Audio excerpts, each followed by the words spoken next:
Alright, y'all, I got a confession to make. You know what I'm saying? I got a confession to make. Cee-Hood, you know what I'm saying? When he told you all that I was living with two homosexual men in San Francisco and, I was a gay prostitute, he wasn't lying, y'all. He wasn't lying. When I got to California, I didn't have nothing. I didn't have a car. I didn't have clothes. I didn't have a job. I didn't know if I can ever drive a truck again. So, I delved into prostitution. You get what I'm saying? Now, I tried to be a pimp. At first, I tried to be a pimp, but my game wasn't tight. You know what I'm saying? The women wasn't respecting my pimping. Like, they'd be out all night and then they'd get their money to another pimp. So I'm like, man, like, the pimping didn't work. So I decided to hit the strip and sell dick, bro. It's not my proudest moment, but I had to do what I had to do to get where I needed to be. Now, a lot of you might be wondering, how would Cee-Hood know that Chris Barnes left Chicago to stop being a truck driver to move to San Francisco to become a gay prostitute? You all sit back, smash that like button, because this will be the craziest story that you ever heard, bro.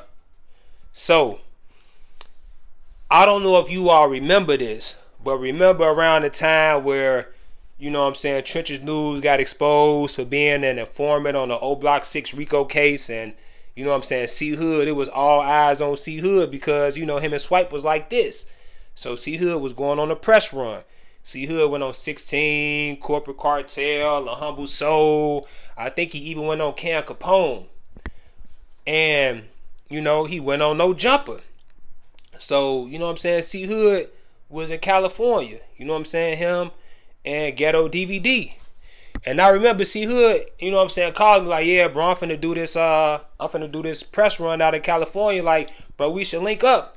And I thought it was weird that Cee-Hood wanted to link up with me in Cali because, like, I don't know Cee-Hood. So I'm like, yeah, bro, we gonna link up, whatever, bro. Yeah, man, we'll link up. But I never linked up with him. Plus, I was ashamed of the life I was living. Y'all, like, come on, bro. Like, who wanted to be a homosexual prostitute, right? So I ain't want Cee-Hood to know who I was living with and figure out this new lifestyle that I live. You get what I'm saying? Because I wasn't proud. I wasn't proud of it, y'all. I was not proud of it. So I moved on with my life. I continued to work these corners day and night, bro. I'll walk the strip until I couldn't walk that strip no more. Like, my feet was hurting. But eventually, I made enough money and, I got my own place and, eventually I got my license and I got back into trucking. So I didn't have to be indulged in being a working man no more. I got tired of working the strip. So, I still had my other phone. Because I got my YouTube phone and then I got my phone where I talk to my family and I talk to my friends. And then I have my clientele phone because I was starting to make so much money with this homosexual prostitution. Whereas, I started a website. And I had to shut down the website. It was www.ChrisBarnesRaw&Uncut. And, man, that phone was ringing. Because here's the thing, when you like, all you need is one client, and then that one client gonna tell another client, and then that client gonna tell another client. So I had a nasty clientele, y'all. I had a clientele of like 10 niggas, straight up, word for word, line for line, life story for life story, no cap. This ain't no cap in my blog. I had a string of like 10 niggas I was servicing. You get what I'm saying? So all of a sudden, I get this phone call from a number that looks extremely familiar, but it's not saved, and it's like a 312 number. I'm like, man, this is a Chicago number, right? So, I'm like, I left this life behind, but the money was so addictive. I was getting a lot of money doing it, man. I was making a lot of money in doing this. So I'm like, man, I do got to pay my car note. Let me see what's going on with this phone call, right? So I pick up the phone, and lo and behold, it's Cee-Hood. And he like, yeah, Chris, I've been following your website for about 3 months, and I had already planned on coming out to California, because keep in mind, like, Cee-Hood, you know what I'm saying, he was doing his media run, and he had planned on going to California doing an interview. He had told me this way before y'all knew it. So like, he had called me on my work line, my other work line, and I had no idea that he had. And like, you know what I'm saying, like, Cee-Hood, he wanted my services. And he was like, man, whatever money I make from No Jumper, whatever money I make from Can Capone 16, like, I'ma just give it to you, bro, like, if you give it to me. And I ain't gonna lie, y'all, for a minute, I was about to, like, service Cee-Hood, because to me, it's all business, it's never personal, y'all. But listen, y'all, I promise I'm not gay. You know what I'm saying? Like, just because I was a homosexual prostitute, like, I don't like niggas. You know what I'm saying? It was all strictly always business type deal. You know what I'm saying?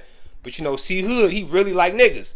He was like, yeah, man, I've been knowing you had this website. He was like, why you think I came to California? He was like, man, can you please link up? You know what I'm saying? Can you be my gigolo? And I was like, man, Cee-Hood, like, I'm like, nah, bro.